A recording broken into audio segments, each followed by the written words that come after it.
20 years ago today, Tony Blair became the Prime Minister of the United Kingdom with an absolutely humongous parliamentary majority after what can only be described as a completely brilliant campaign, full of optimism, full of this new idea that had been cooked up by Blair, Campbell and Mandelson of the third way. New politics, new Britain. This is what it sounded like.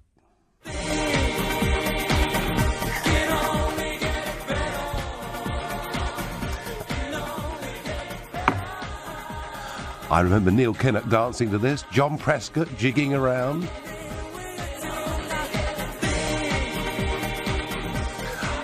I mean, it was so brilliant, I almost believed it myself.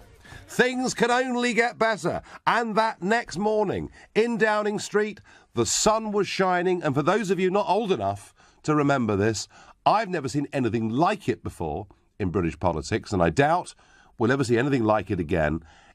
He was greeted by the crowds and by the media.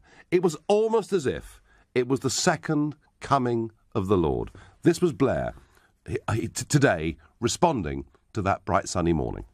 I was surprised by it, yeah, but on the other hand, it had become pretty clear during the course of the campaign that we were very likely to win, but we'd lost 4 elections and we've been out of power for almost 2 decades. I was so keen that we were not complacent that I virtually obliterated, even from my own mind, the prospect of how large the majority would be. So it was brand new politics. It wasn't left-wing, it wasn't right-wing. It was in many ways a response to the fact that socialism was seen to have failed and that actually many of the doctrines of Thatcher had now become part of the mainstream debate in British politics, and effectively Blair went with them. So suddenly the Labour Party was not perceived to be a threat to business, and there was what was known as the prawn cocktail offensive, where Gordon Brown and others went round city boardrooms and business boardrooms promising, we will, as a Labour Party, not put up tax, so nothing to be scared of. And of course the Tories had been in power for 18 years, and to be frank, John Major's party was split down the middle over the question of Europe. We saw the emergence in that time of Jimmy Goldsmith Referendum Party, of UKIP. The party was in real trouble. But it was only a few years in to Blair's term when we had the really dramatic, horrendous events of 9/11. And I think it was the response to 9/11 in many ways that I think has shaped, at least I believe has shaped, perhaps our dominant long-term view of who Tony Blair is. Here's Blair talking about extremism. I saw this Islamist threat from, I think, quite an early stage and believed it was much more profound than we thought. And so when 9/11 happened, which at the time was an event that didn't just shock the world, it traumatized it. And I saw that as the culmination of a process that had built up over time and a huge... But you can't go back and, take a different decision and see how it would have turned out. It concludes that Iraq has chemical and biological weapons. I mean, the problem with all of that is that, what you were saying turned out to be wrong, didn't it? Yeah, and, there's never enough times that you can apologise for the intelligence being wrong, but that was the intelligence we were given, and we were given it, by the way, for a very simple reason. He was the one leader in the world who'd actually used WMD since the Second World War.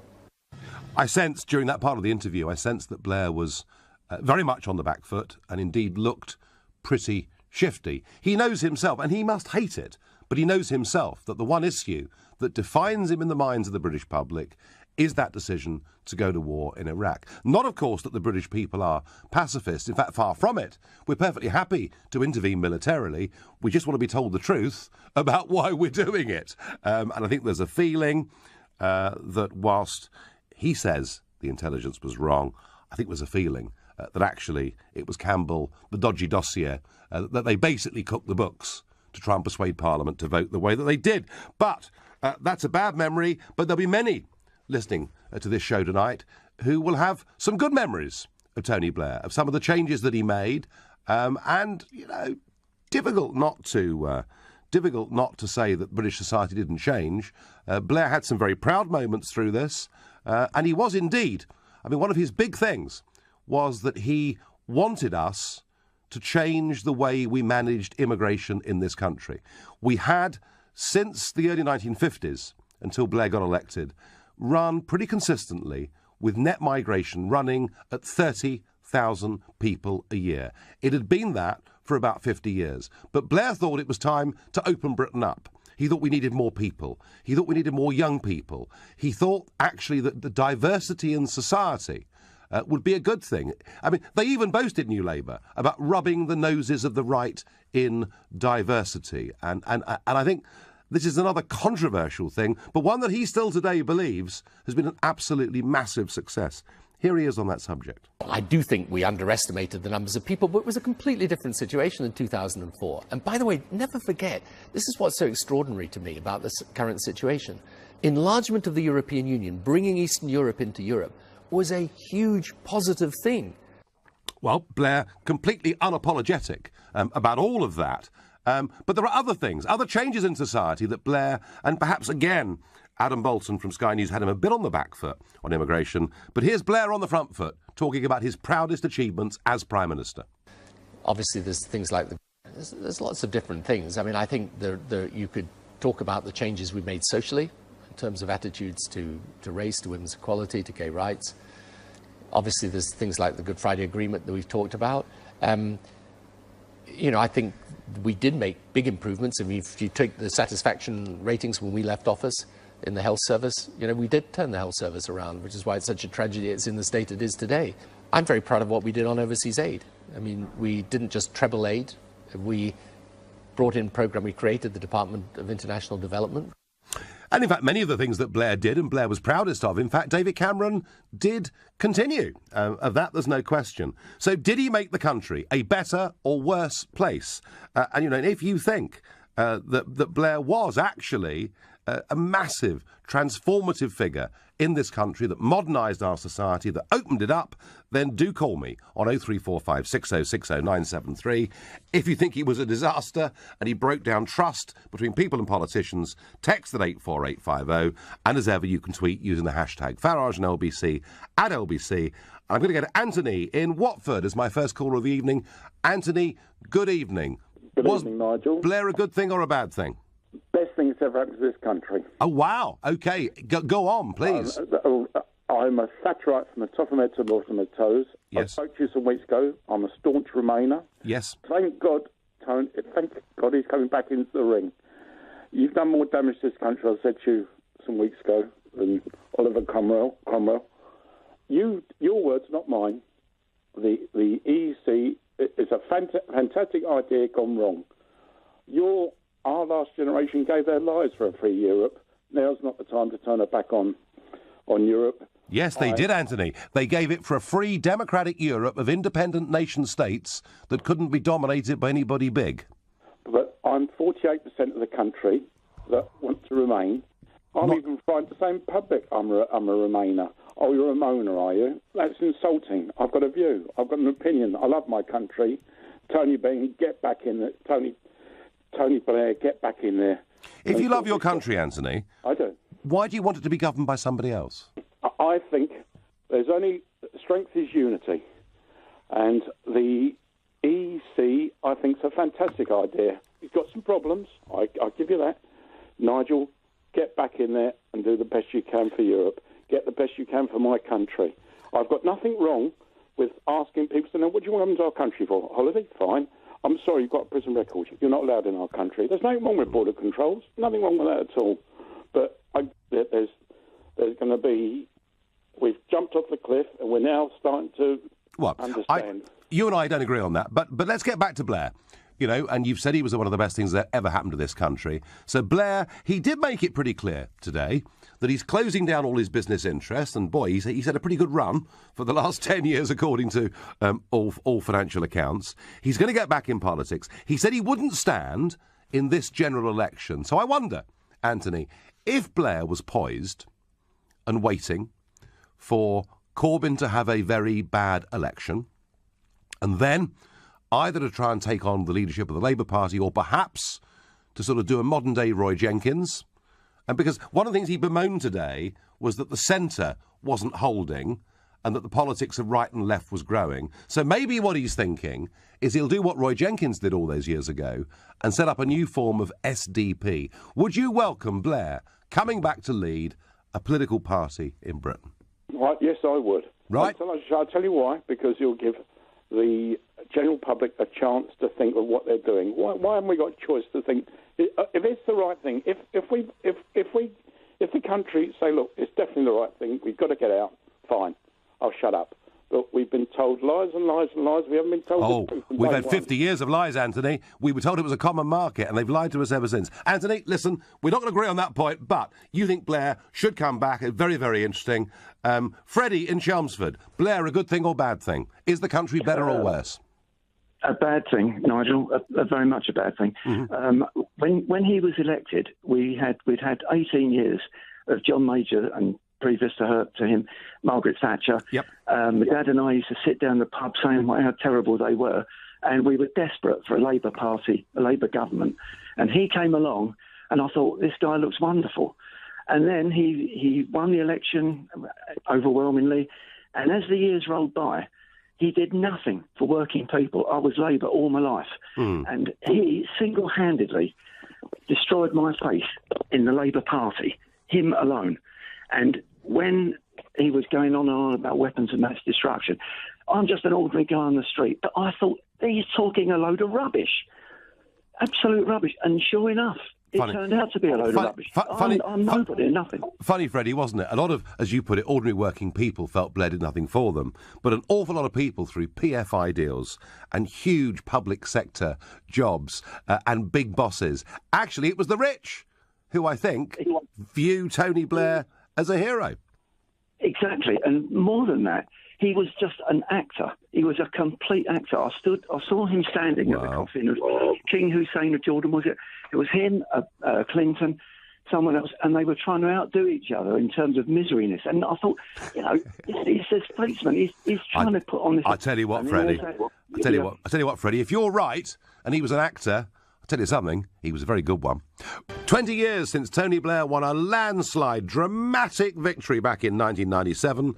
Of course, that wasn't the only victory he had. He won 3 general elections, and he then resigned in 2007. Yes, besmirched by the Iraq War, but he resigned that apart at the top of his game and handed over the poison chalice to Gordon Brown because a year later the financial markets collapsed and we finished up having to bail out the banks and much else. So the one thing you've got to say about Blair, if, as our caller before the break said, he was just an actor, well, he was a very, very good one.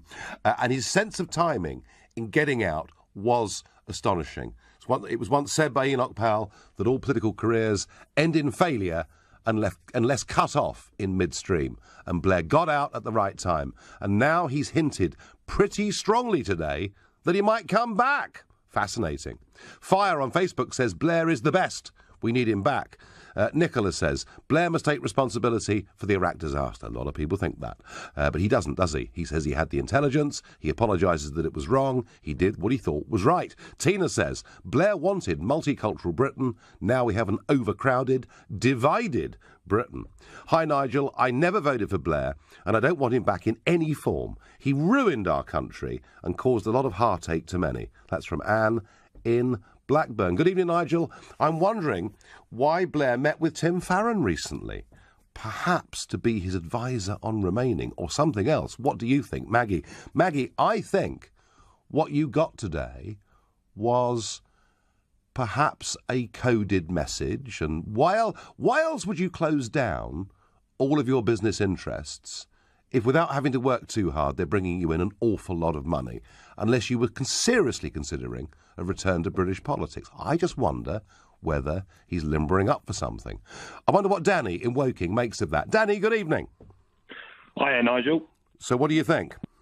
Well, I think there's 2 things that I reckon Tony's thinking about when he's talking about returning to politics. I think the first thing is, obviously, with the Brexit vote, there's a whole lot of people concerned about immigration, and it seems that the right are winning the debate in this country. I'm sure that's music to your ears, that the right are winning the debate in this country. And I think what he'll want to do when he sort of returns to politics is ensure that the middle ground, as people call it, doesn't shift further to the right. That all the debate is focused on the sort of Islam immigration type debate, and that we talk about other things, even though that is the pressing issue at the moment. But Danny, don't you think the old left-right debate's a bit out of the window these days? No, I don't think so. I think it still has huge relevance. I mean, what we've got at the moment, very clearly, is we've got someone on the left who the right call a dinosaur, and someone on the right who the left call a fascist. And I don't agree with that, obviously, but certain people in the left do say those sort of things. And I think there is a clear, I think whether or not it's necessarily left and right, there is a clear stark divide in opinion in this country. And I think what Blair wants to do is to say, hang on, we can sort of reconsider here, we can bring it back to where it was 10 years ago.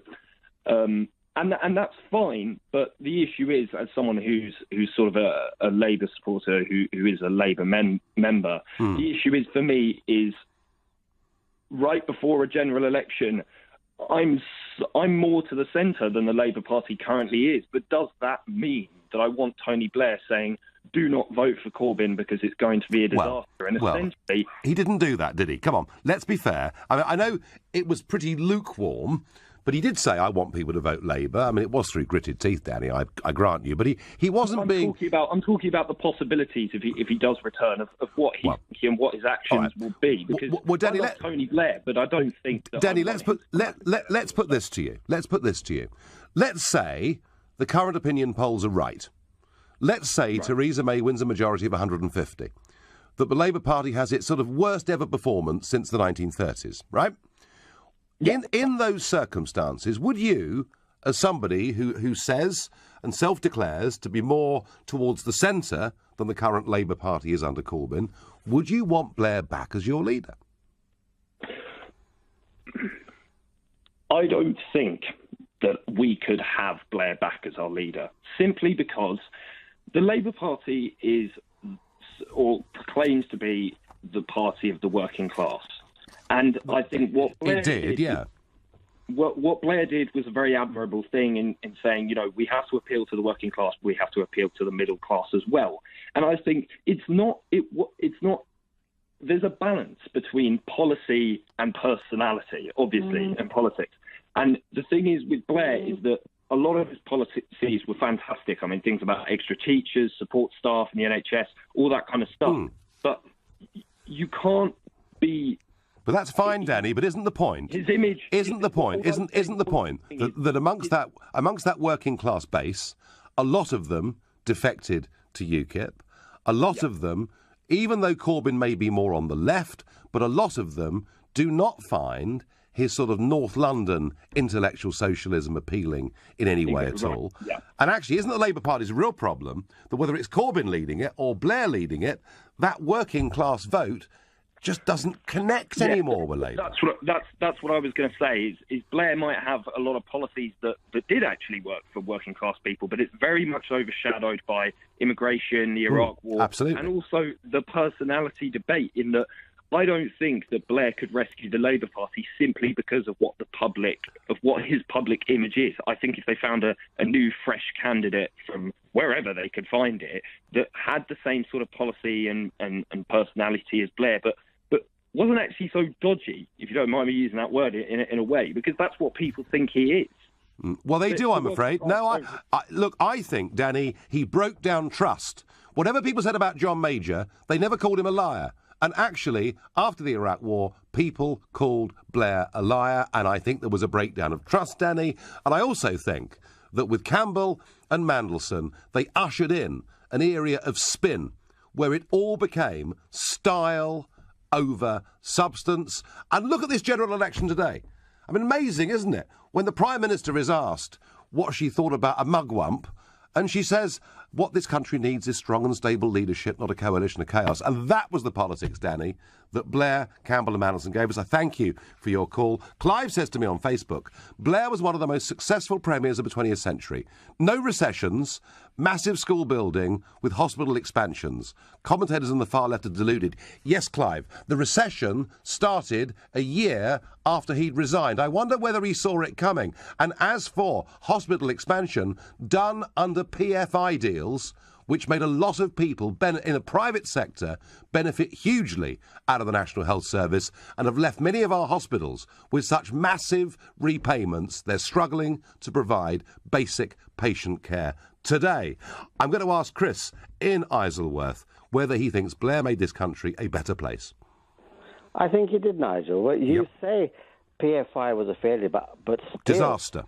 But the NHS, the best sort of user satisfaction was under Blair. He brought up the hospitals, the buildings and the infrastructure. They had funding. They didn't have any doctor strikes under him. Now we're getting them.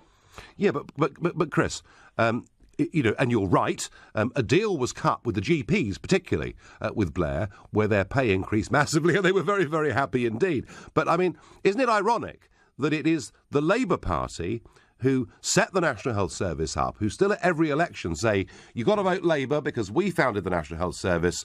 Wouldn't privatisation be awful? Actually, in lots of ways, Blair not only privatised chunks of the National Health Service, but encouraged a lot of private finance to make huge sums of money out of the rebuilding of those hospitals. He used public finance. He used the private finances, but he would never in his life ever trying to privatise it. And Chris, they did. The Labour years saw 5% of National Health Services outsourced to private companies. No. The National Health was always safe under Tony Blair, and it's always safe under Labour. And I want to take you back on one thing. Don't mock Tony Blair about his business finances. I didn't. Because you did. You said, he's made a lot of money. But at least he's done very well. Yes, and he's run them successfully. So why, Chris? Oh, fine. Look, I wasn't mocking him. I said you were mocking him, No, I wasn't. I said he's done extremely well. But what I did say, Chris, that fascinates me is why, when you've set that network up, and when you've got that level of income, coming in, well, you can go and give a speech in, Azerbaijan or whatever it is, or America, and get 100,000 quid for doing it. Why would you close all of that down unless actually you really were seriously thinking of a return to politics? And Chris, I think he is going to come back to British politics after this election, but my suspicion is that it won't be through the Labour Party, because I don't think the current Labour membership would have him. It's a pity they wouldn't, but I think, Nigel, you're a businessman. You know it. What other prime minister or major political party is going to do a speech for free? Your friend Trump will do a lot more. No, Chris, we're not knocking it. Blair went off and made tens of millions. All right, fine. Blair is an incredibly capable and able person. Chris, when he was president in office for 6 months of the European Union for the last 6 months of 2005, I spent a lot of time with him at lunches, breakfast, dinners, briefings, chats, face-to-face debates. In fact, I'm one of the few people who's ever made Tony Blair shout, and he shouted at me quite loudly at a public meeting in Christmas 2005. Chris, I do not for 1 minute, Chris, doubt this man's ability. I don't.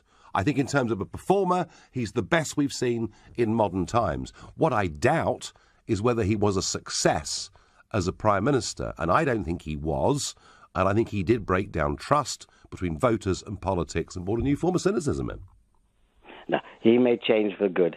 Everyone always goes back to Iraq. What about Bosnia? He went in there and saved those Muslims in that country when no one else wanted to help them. Well, the problem was that it was the perceived success of Bosnia that led him, I think, to believe that he was invincible in terms of foreign and military policy. And after that, there was no stopping him. It's Bank Holiday Monday, and a lot of you are sitting in motor cars, coming back from a day out at the seaside. You've got wet waterproofs and boots in the back, and many of you probably haven't listened to this show before. But I'm here every night from Monday through Thursday, and I'm happy to take on people who support what I've done in the past or who despise what I've done in the past. And of course, I suppose the main area for me has been the European Union. And whilst we're discussing tonight, 20 years on, whether Blair was a success or a failure, difficult not to make a comment about the reports that have appeared in a German newspaper. And this is a phone conversation that has taken place between Jean-Claude Juncker, the President of the European Commission, the man who every month comes to the European Parliament and sits in seat number 21, and I sit in seat number 20. So I've got to know the bloke quite well over the years. And he said to Merkel that the dinner with Theresa May in number 10 Downing Street was all a bit of a disaster. He said Mrs May is living in another galaxy and deluding herself. He was even rude about the food, playing to a sort of classic European stereotype of what the Brits are. And, you know, one thing that we learn from this is that no negotiations with these people will ever take place in secret, and that we're not dealing, frankly, with honourable people. They are not prepared to play this with a straight bat. And I think it's a big lesson, an object lesson to Mrs May, that actually anything that is said in private will be briefed out. They are kind of stuck in this mindset. They're stuck in this mentality that says that whatever happens, they mustn't be nice to the Brits. Well, history tells us when they're rude about us and abusive about us, it makes us even more determined. But back to Mr Blair. And Mr Blair, who has hinted strongly today that he intends to return to British politics. He's closed down his business interests. Steve on Facebook says the UK needs Blair to bring us back together again to fight the modern-day threats. Robert says Blair created the situation for bankruptcy and then bailed out just before it went wrong. Well, he did get out spectacularly well in 2007 before everything hit the fan in 2008. I'm going to ask Steve in Stanmore, did Tony Blair make this country better, Steve? No, Nigel. Right. I did vote for him in his first term of office. Yes. I cried with tears of joy, believing that he was going to create, remember he said, working for a fairer Britain? Yes. Then if you noticed in the next two terms, they dropped that phrase to Britain is working. Yes. His legacy is, after 13 years' rule, if you don't take the low wage, we'll get someone in from Poland. Well, he did say today, actually, that they slightly underestimated the numbers that would come because the official figure was 13,000 a year. Yes. But to be fair, the mass immigration that Tony Blair gave us didn't just come from the European Union, because as many people came to Britain from outside the European Union as came from within. Yeah, I must admit, I'm just using that as a... Sure. Not personally against Poles, but just as a phrase of, you know, as you know, it was... People questioned that the Poles were the first that people in this country noticed. So is to you, Steve, is immigration and the change in people's incomes, is that his biggest failure? Yes. It is. Absolutely. Yeah, I think absolutely. Even bigger than Iraq? Yeah. No, that's not an issue for me. Right, okay. Not an issue in any shape or form. It's uncontrolled, and I qualify that phrase, uncontrolled, like you do yourself, uncontrolled immigration. Yes. They did not plan. We have got a housing shortage, where the NHS is stretched, and I blame Tony Blair for the mess that this country is in. Steve, that point couldn't be clearer. Thank you. Douglas is calling from Denmark. So, Blair, 20 years on, success or failure, Douglas? Well, I think it's a question of personal taste. If I can be a bit frank and say, let's be optimistic and say the majority of people believed he did a good job. I'll put that to one side. The point I wanted to make was, I've lived in Denmark for 10 years. I still follow politics very closely. And I served in Iraq in 2005. Yep. I had no problem with doing that. And obviously it's debate about the weapons of mass destruction. And that's part of the package as a soldier. You do your duty. So I'm very proud to have a medal on my chest. My point is this. I think it's extremely unacceptable now that Blair comes out and says, well, the people who were voted to leave, they still didn't know what they were voting for. And that's what I find quite disgusting, to be honest. Do you? Go on, why?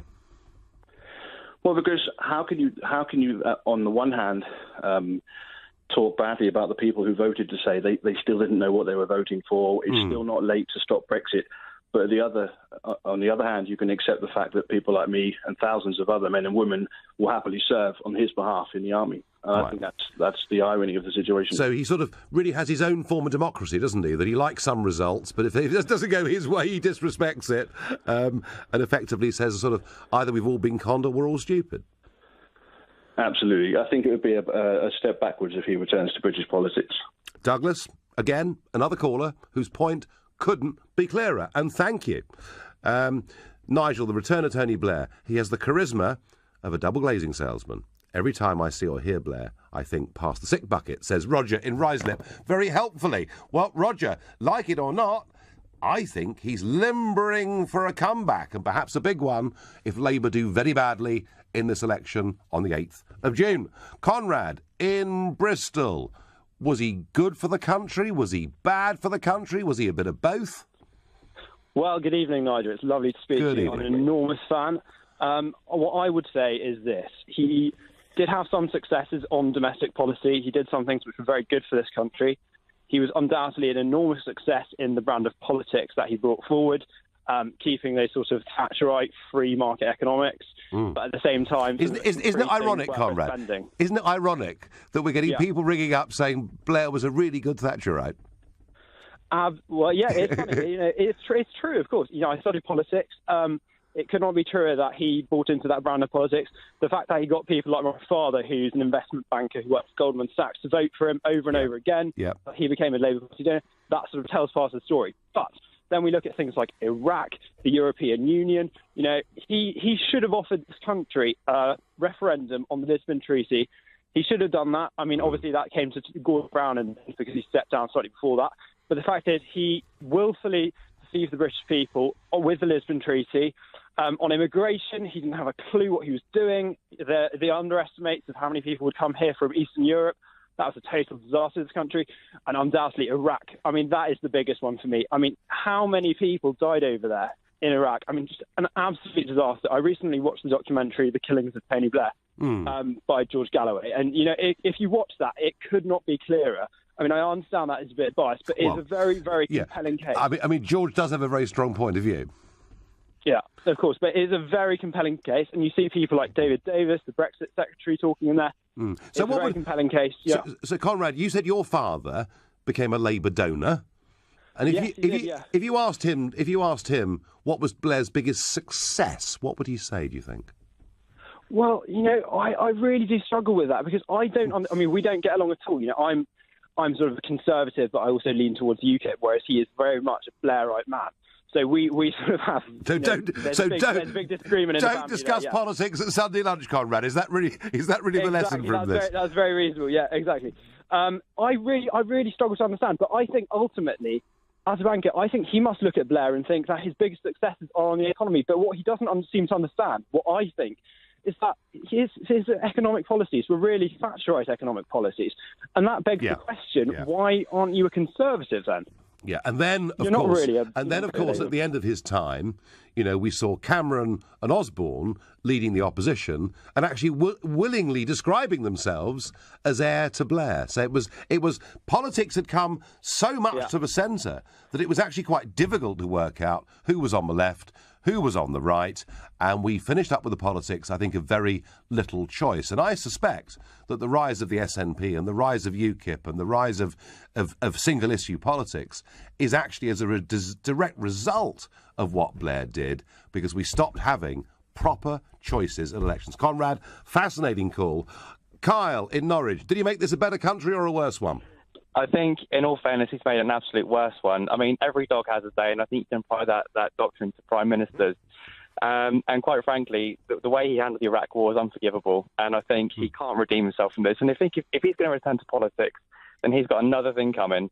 No one is ever going to have him back, whether you're Conservative or Labour, and I think he's an absolute disgrace of a person.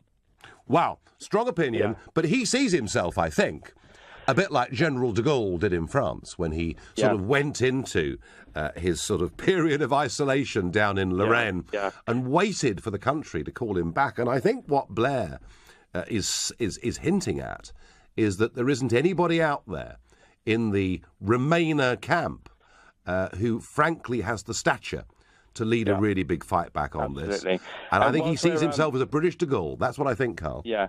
I remember just a little while ago you touched on Juncker. I mean, I'm a pro-Brexit conservative, but I'm sick to the back teeth of Juncker talking to the British public like he does and undermining everything we do. He's the face of the European Union. No wonder why people don't like them. No wonder why the whole because they're bullies. They're bullies and they're thugs. And I called them. I said the other week in Parliament that I thought they were behaving like the mafia. I said, you're demanding a ransom from us as if we're hostages. We're not. We're a free country. And I got ticked off by the President of the European Parliament, who was Italian. I said, well, I'm very sorry if I've used the word mafia, and I apologise for any cultural sensitivities. I'll just call you a bunch of gangsters instead. And just know this, Nigel. I'm 100% behind you in what you do. I think you're a fantastic person. Keep on doing what you're doing. Carl, you've got my full support. You're very kind. Thank you very much indeed. Well, I've had some interactions with Tony Blair. I've seen this business of style and substance and result, and I'll talk about that. 20 years ago, the music was playing, things could only get better, the sun was shining, thousands of people were thronging Downing Street, and if you watch the BBC, it was like the second coming of the Lord. And 20 years on, we're analysing, did he make the country a better or a worse place? My main interaction with him was in the last half of 2005, when he was, for 6 months, the president of the European Council, the rotating 6-month presidency. And I think my experience with him during that time said everything. He was, at all times, utterly charming. He displayed a very good sense of humour, of that was no doubt, and at times a self-deprecating sense of humour. He would stand up, and I'd see him in Brussels, but equally in the House of Commons. He'd stand up and tell a joke against himself if things hadn't gone very well, and the public rather liked that, and he was good at that and clever at that. But so he arrived in Brussels, and he was deeply unpopular because of the Iraq War. He walked into a hostile European Parliament. He gave a 35, 40-minute speech without any notes. It finished with a huge standing ovation. He was a star. He was a brilliant performer. I think actually in political terms, the best that I've ever seen. He then launched upon this project of saying, in his 6 months, he was going to reform the European Union, and in particular, the Common Agricultural Policy. This is what he was going to do. And at the end of that 6 months, and it was the week of Christmas, and it was the very last meeting of the governments, and they were up all night, literally up all night. And Blair walked in to a press briefing with MEPs, and I could see he basically hadn't been to bed at all. He looked haggard. The Foreign Office looked embarrassed. Mind you, throughout their history, they often look embarrassed because they get almost everything wrong.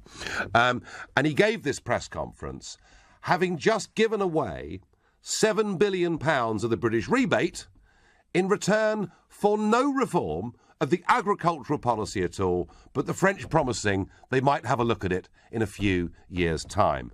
And I said to him in my little intervention, I said, look, unlike you, President Chirac actually stands up for his national interest. I said, and he's outclassed you and outplayed you at every twist and turn. And in response, he went absolutely puce. And he pointed his finger at me and he shouted, this isn't 1945. We're not at war with these people anymore. They're our friends. And I think I'm the only person he's ever actually shouted at. And what we're going to do is on lbc.co.uk, after this show, we will put those clips up so that you can watch that and see it. It's a long time ago, 2005. What I learned from it was that when it comes to style, when it comes to presentation, no one better than Blair, certainly not in my lifetime. When it comes to delivery, I think it's all been rather disappointing. But there we are.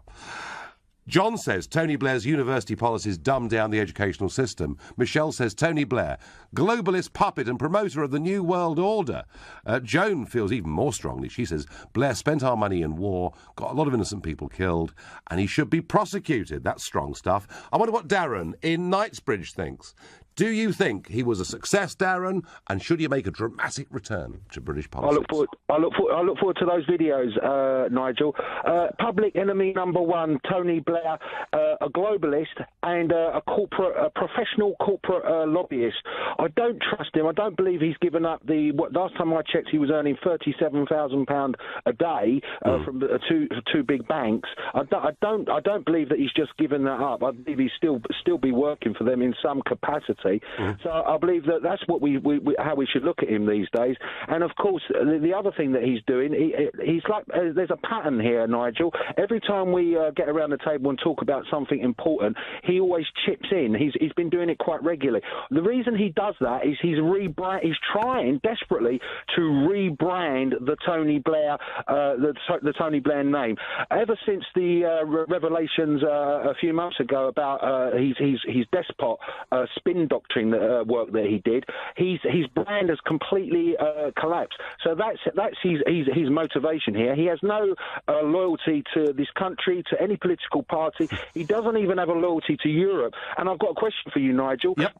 When Greece was brought into the European Union and it had no money and it really shouldn't have been a player, but it was convinced to borrow money from big American banks, was it Tony Blair who was the broker that he was the one that was doing the business there between the European Union and these big banks? And I doubt that, Darren. I doubt that very much indeed, because Greece actually joined the European Union back in 81, I think it was. But when Greece joined the euro, Blair was the British Prime Minister, and I very much doubt he would have played a brokerage role in that. But what Blair believed then and believes now is that the euro was a good thing, and he was desperate to get the United Kingdom to join the euro. And thank goodness we didn't. So if he was wrong about the biggest economic decision this country's had to take post-1945, why would we trust his view now, Darren? Exactly. And of course, there's the other thing that's been in the papers, but not in the media high profile, is this recent Attorney General case. They're blocking a court case against him from an aggression claim of a crime. And it's our country. Darren, you know, we have to be careful about some of this stuff, but I do take it you feel very strongly about Blair, as indeed does James, who texts me. Blair's legacy is that he has destroyed trust in politics in this country. I kind of was heading a bit, James, in that direction earlier, wasn't I? I'm going to ask Robert in Basildon, is this country a better place 20 years on from Blair's election? Hello, Mr. Farage. It's an absolute pleasure being on your show for a start. I do believe that Blair was a good Prime Minister. I sincerely believe that. For a start, he was very pro-factory economics as another... This is hilarious, Robert. It's really very, very funny, but go on, keep going.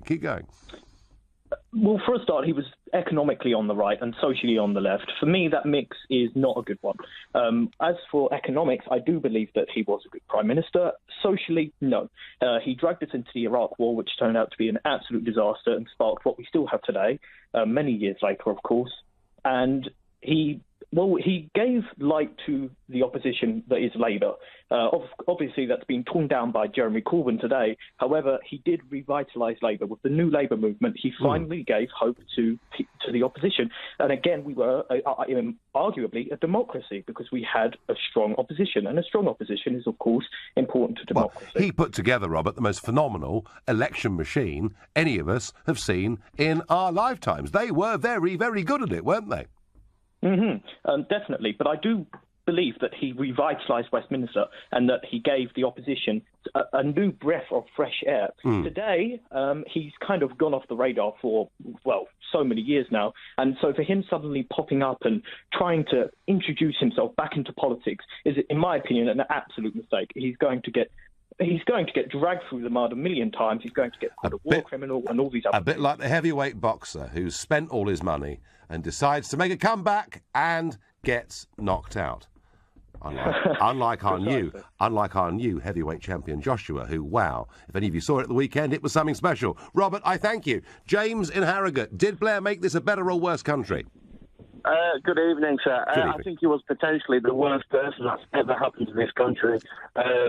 He opened up the borders without asking. If we'd said yes, fair enough, but he didn't ask us. He sent all the kids to university to study colleges, giving them false hope, people from working class backgrounds. They weren't necessarily academic. They all studied analogy. They came out, 3-4 years later with 20-25 grand worth of debt, working in bars alongside Eastern Europeans who had just come across.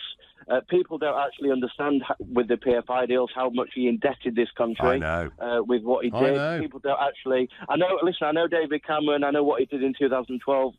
People need to understand how Cameron opened up the National Health Service, but it all started with Tony Blair, carried on by Cameron, and the demographic changes, the amount of people who have left London and moved up to, say, Yorkshire or Manchester because, there were 11, different languages being spoken in schools. I mean, the demographic changes, he compressed wages with open door immigration.